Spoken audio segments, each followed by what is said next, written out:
This video is about finding the domain of algebraic functions. A function can be thought of something that takes an input and then does some sort of calculation or operation or computation or transformation or something, and then gives out an output result. And a function is usually labeled with like a letter f. Sometimes it's called f of x, and this represents that we are taking some number in place of x and we're putting it into an algebraic expression and doing some sort of calculation to get our output. For example, we could say our function f of x equals 3x squared plus 8x minus 1. And so what this function does is it takes in some number that we would put in place of x and do those calculations, the squares and the multiplies and everything else, to get our output. So like, for example, we could say, what is f of negative 2? And we would take that negative 2 in place of each of those variables x and do order of operations. We'll do the exponents first, and then we would multiply and then add those terms left to right. We would get a result of negative 5.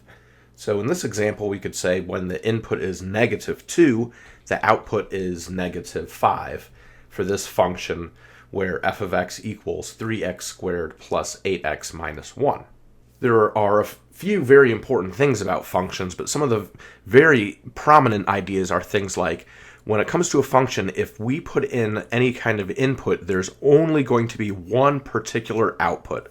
So it wouldn't make sense to talk about a function if sometimes when I put in a negative 2, I get out a negative 5, but other times when I put in a negative 2, I get some other result. That would not be a function. A function means if I put in a negative 2, in this case, I will always get out a negative 5. Some other things about functions are that it's important for us to talk about, well, what are the possible things that could be inputs into the function? And that's what it means when we talk about domain. The domain of a function is all the numbers that could be used as an input to the function. Now, if you take this example, f of x equals 3x squared plus 8x minus 1, you could probably imagine taking any kind of number and putting it in place of x and doing these operations. We could take positive numbers, we could take negative numbers, we could take a 0, we could take radicals, we could take any kind of real number. And let me just say that in this context where we're talking about domain of functions, we're usually just talking about real numbers only. So we're going to talk about real numbers going in and getting real numbers to come out of the function. So in this case, really anything could go in place of x. There's nothing that's preventing us from putting any kind of number in place of x in this expression, 3x squared plus 8x minus 1. So we would say for this function, the domain is all real numbers. Anything would work. And as we get into other problems, we want to have this approach that let's assume that all real numbers could work, but then let's keep our eye out for two main problem areas where we have some things algebraically that just don't work. So let's assume all real numbers work, and now let's take a look at these two problem areas that start to sort of limit what is actually in our domain, the things that could possibly go into the function. So let's take, for a different example, this function f of x equals 1 over x. What are some different kinds of numbers that could go into this function that we could put in place of x? So I'm going to make a table just to show some choices I'll have for the input x and what I'll get as a result of the output f of x. So if, for example, x is 2, then I'll have that f of x is 1 over 2, 1/2. That's fine. If x is a negative 1, then f of x is 1 over negative 1, which is just negative 1. No problems there. But what about if I tried to say that x equals 0? The input into this function is 0, and if the function, like this one, which is 1 over x, that means I'm going to need to do 1 over 0, which algebraically, that's undefined. So here we've got a problem area in terms of domain. We can't have an output that's undefined. That's not how functions work. We need to have a real input and a real output, one real output for each input. So 1 over 0 is a problem. So that means that 0 is not in the domain of this function, f of x equals 1 over x. 0 is not in the domain. So we started off by saying, hey, any real number will work, but now we're eliminating 0. That's not part of the domain. All real numbers except 0. So the way that we could write this domain, I'm going to focus on two main ways to do it. One is writing it in like a set notation where we use these curly braces and inside try to indicate what are all the possible values of x that are okay, that could go into this function. And we start off by referring to the variable x and this vertical bar, which means such that. So what we have so far is we're saying it's a set where we're talking about any variable x such that x is a real number. And then we're going to go on to say, but x cannot equal 0. So we're representing our domain by saying of all values of x such that x is an element of the real numbers, x is a real number, but x cannot equal 0. That is the set that is the domain for this function. This represents all the possible input values. Another way to represent the domain is with interval notation, and this idea comes from thinking about the domain on a number line. So where would I have this number line shaded if I want to represent this set? All real numbers, but not 0. So I have to exclude 0, but all other real numbers on the line are in the domain. And what I can see from this little graph here is that it's been broken into two intervals. So there's a break here at 0, but everything from all the way back to all the way to the left, we'd call it like negative infinity, all the way up to 0, those numbers are all good. Any of those negative numbers can go in place of x, not 0. And then we've got a second interval here of all the positive numbers. So we would write each of those intervals. The first one, thinking always with these intervals, thinking left to right. On the far left would be negative infinity, the far left forever way to the left on the number line. All the way up to 0 would be this first interval, and then we've got a break, and then our next interval picks it back up on 0 and keeps going. And we use these parentheses to say, don't actually include 0, but the interval starts at 0, but doesn't include 0. And it goes all the way to the right on the number line toward infinity, and some people want to put a positive there, positive infinity, just to be very clear that we're talking about going to the right on the number line, to the positive direction. And this U means union, so it's the combination, the union of these two intervals that represents the domain. So let's keep going with this idea with a couple more examples. Next, this function, f of x equals 2x plus 3 over 4 minus 3x.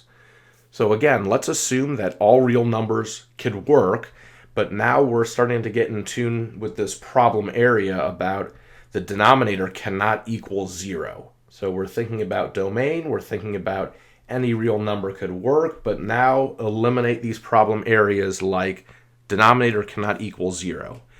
And remembering that phrase helps me actually set up what I need to do to be able to hone in on what the domain actually is. So I'm going to take that whole denominator, 4 minus 3x, and set it equal to 0. I'm going to look at how actually does it happen that the denominator equals 0. So that happens when 4 minus 3x equals 0.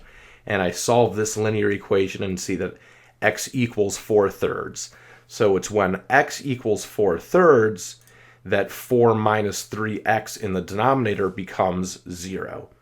And if you're thinking about the 2x plus 3, we really don't care about that. The numerator is not ever really a problem area.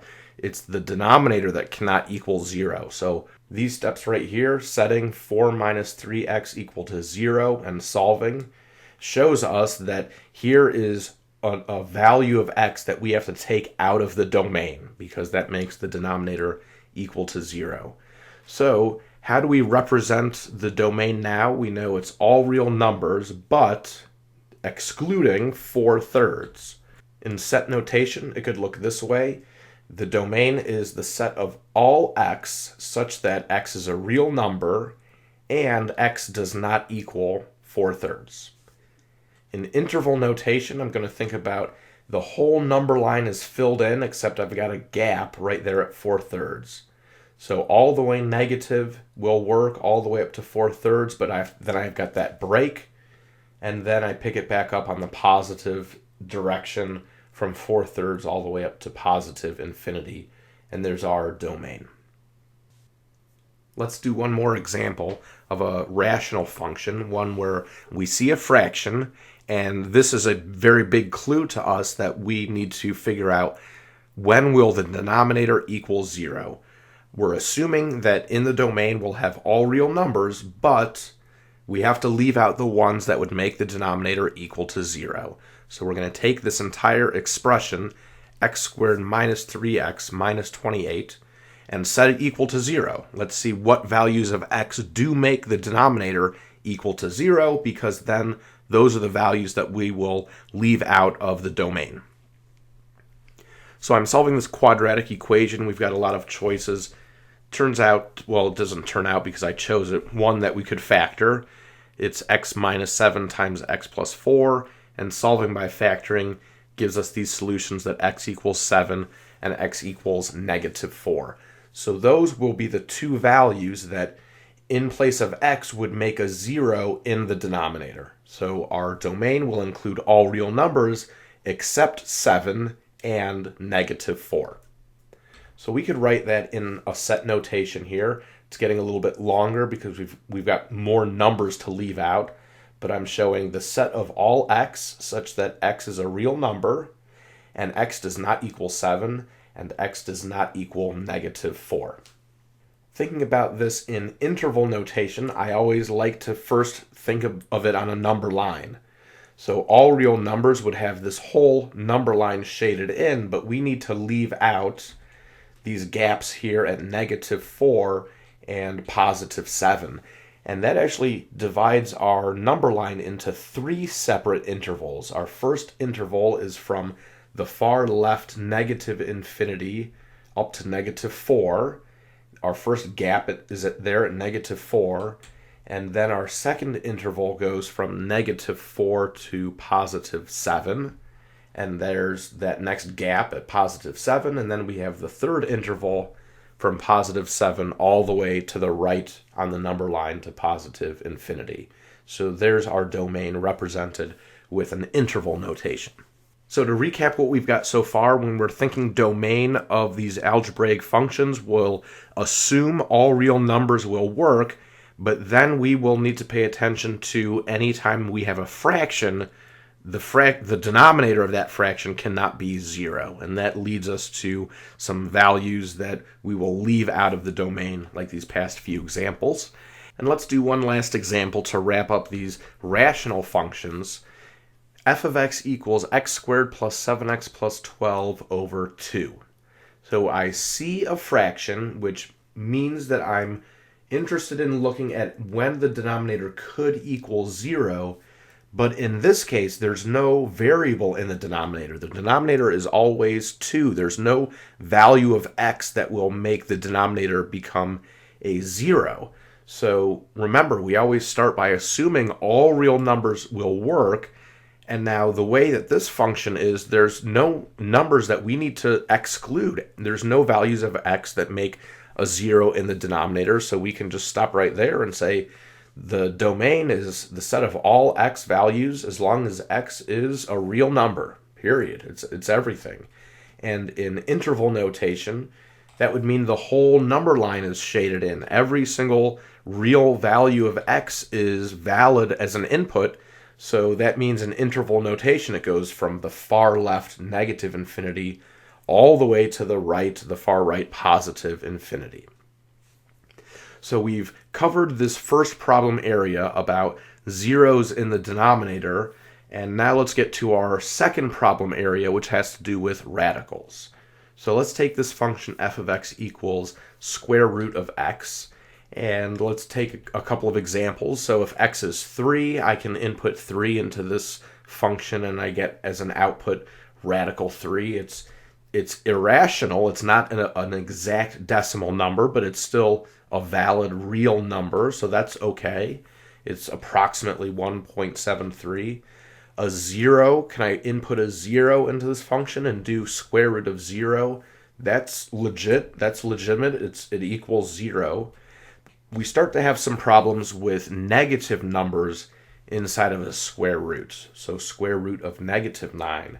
If you're having ideas about square root of -9 equals 3i, there is a time and a place for us to be working with complex numbers and imaginary numbers, which is what we're doing when we have a square root of a negative number. But when we're talking about domains of functions, we're really trying to keep things to real number inputs and real number outputs.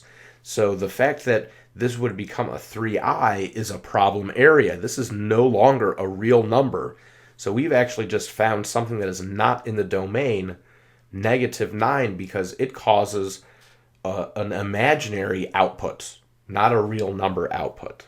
And in general, what we need to be on the lookout for when it comes to radicals is that no negatives inside the radical. And just to make it clear, we're talking about radicals where the index is an even number, square roots, fourth root, sixth root, eighth root, etc. Cube root is okay. We can have negatives inside of a cube root. So from here on out, I'm just going to focus on square roots, and remember that a cube root is not going to have any kind of issue here. A cube root of a negative is still a real number. So let's keep going on, but we're thinking about square roots or radicals with an even index, and those cannot have a negative inside of the radical. Now, this idea about no negatives inside the radical, I think about it in a slightly different way. I actually say what's inside the radical, called the radicand, it has to be greater than or equal to 0. So it's the same thing as saying it's not negative. If it's not negative, it's either positive or 0. But saying it this way, that the radicand has to be greater than or equal to 0, leads me to do the steps that I need to do to figure out what the domain actually is. And I'll show you an example right away. But first, let's just wrap up how we would write the domain here. So the set of all x such that x is a real number, but x must be greater than or equal to 0. So there's our idea about radicand must be greater than or equal to 0. And inside the radical, there's the x. X has to be greater than or equal to 0. As interval notation, let's think first about the number line. So we're looking at all x values that are greater than or equal to 0. So I've got all the positives. I want to include 0 this time. And to write it in interval notation, including 0 means we're using a square bracket here when we write interval notation. So earlier we were not including these numbers right on the boundary, but this time 0 right on the boundary is okay. So we need to have the square bracket to say, do include 0 in the domain. So let's hit a few more examples with radical functions. F of x equals square root of 2x plus 5. So I'm assuming all real numbers work. I still actually have in mind that I can't have any zeros in a denominator, but I just don't see a fraction here, so that's not a problem. So next would be this concern of the radicand must be greater than or equal to 0. So inside that radical is 2x plus 5, and it must be greater than or equal to 0. We solve this inequality and get that x is greater than or equal to -5/2. Writing our domain in set notation, we'll have the set of all x such that x is a real number and x is greater than or equal to -5/2. As interval notation, we are beginning our interval at -5/2 and going to all numbers that are greater than, so going toward the positive direction. And we're using this square bracket to say that -5/2 is included. That would be okay. It would make our radicand equal 0, but square root of 0 equals 0. That we can do. It's once we have a negative number inside the radical that we get a not real output. Here's another example. F of x equals square root of 1 minus x. So again, we're hopefully starting to get in tune with these problem areas. Radicand 1 minus x must be greater than or equal to 0. So if 1 minus x is greater than or equal to 0, that means that 1 has to be greater than or equal to x, or x has to be less than or equal to 1, would be a solution to this inequality. And in set notation, the set of all x such that x is a real number and x is less than or equal to 1. In interval notation, now we would see that 1 is really like the right side of the boundary. We're talking about all numbers that are less than or equal to 1. So our interval begins at negative infinity and goes all the way up to positive 1, and a square bracket to say that 1 is included in this interval. Let's do one last example where we can actually incorporate both of our problem areas. F of x equals square root of 10 over x squared minus 4. Let's take both of our problem areas one at a time. Let's start with the fraction. Our denominator cannot equal 0. So let's take the denominator x squared minus 4 and see when would that equal 0. And if we solve this equation, x squared equals 4. So we have x equals 2 and x equals negative 2. And be cautious here with these quadratics and with the squared terms.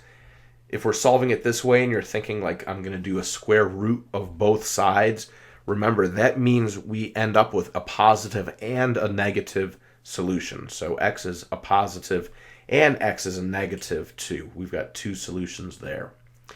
And those solutions are what make the denominator equal 0. So those are values that we will need to leave out of the domain. So we start off assuming all real numbers. Now we know that positive 2 and negative 2 don't work. We're starting to eliminate some numbers from the domain. Now let's go to our other problem area, which is that the radicand must be greater than or equal to 0. 10 over x squared minus 4 is greater than or equal to 0. Now these rational inequalities are kind of tricky problems in their own right. So I'm going to go to a new page to work through this one, and I won't be going through all the ins and outs of rational inequalities, but here is an instance of when we need to solve some rational inequalities, and you might need to do a little bit more looking at solving rational inequalities to be able to handle some of these domain questions when it comes to a pretty tricky rational expression in there. But as we go through this example, I'll hit most of the main points about solving rational inequalities. So what we need to do to solve this rational inequality is understand that there is a property of these inequalities where it is broken up into intervals, and the boundary points of these intervals would be where this expression either equals 0 or is undefined. That's something we can say about a rational expression that is compared to 0. That this would be, when it's an inequality, it would be satisfied on some intervals, and the boundaries of those intervals are where this expression is either 0 or undefined. So I'm going to go to this next page. I'm going to rewrite the denominator in factored form, because frequently when we're going through these rational inequalities, this is a helpful step to see this expression as factored as possible. So these boundary points, first I'm asking myself, where does this expression equal 0? And that really means when does the numerator equal 0? And in this expression, it doesn't. The numerator is always 10. So I don't have any boundary points that have emerged by asking when does this expression equal 0. Next, we're asking when is this expression undefined? This will give us more boundary points. And in this case, we have some instances when this is undefined. We actually just did that by figuring out when would our denominator equal 0. We're asking that same question again for a slightly different reason, but this is undefined when x is positive 2 or negative 2. So we now know where these boundary points are for the intervals that are either greater than 0 or less than 0 for this expression. The way that's commonly used to figure out which intervals are positive and which intervals are negative would be to use a test point, to just pick any number that you choose in an interval, and you test intervals one at a time and figure out if the interval is positive or negative.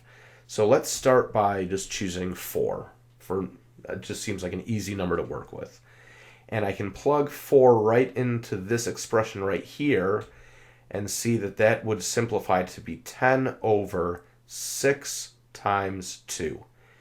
Now, I don't actually care that this simplifies to 10 over 12, 5, 6. I just care, is it positive or negative? And it is positive, and that's what we're looking for. We're looking for when is this expression positive, greater than or equal to 0. So I tested this interval right here, and I got that it is positive in this interval. And remember, it's a property of these rational expressions that I just need to test one point in an interval to know that the entire interval is either positive or negative. Let's go to this next interval, the one that's between -2 and +2, and 0 is usually a pretty simple choice here. So plugging 0 in place of x would give us 10 over +2 times -2. So this would simplify to be a negative result. We would have a result less than 0. So this entire interval is less than 0. We are going to leave that out because we want greater than or equal to 0. And last interval, let's test -4. That simplifies to be 10 over -2 times -6, but there's a negative times negative to make this entire term positive. So this last interval back here is another positive interval.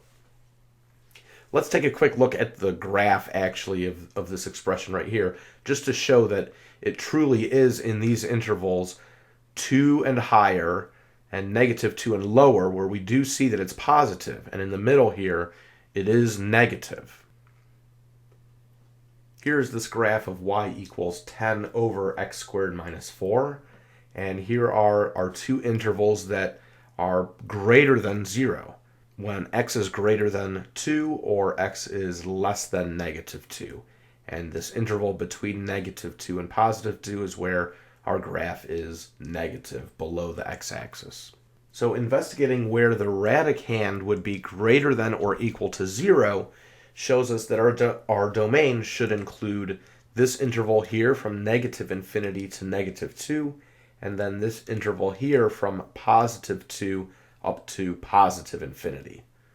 The last thing we want to do is to look at our results from our two separate investigations about the denominator can't be 0 and that the radicand must be greater than or equal to 0, and make sure that we are leaving everything out that we need to.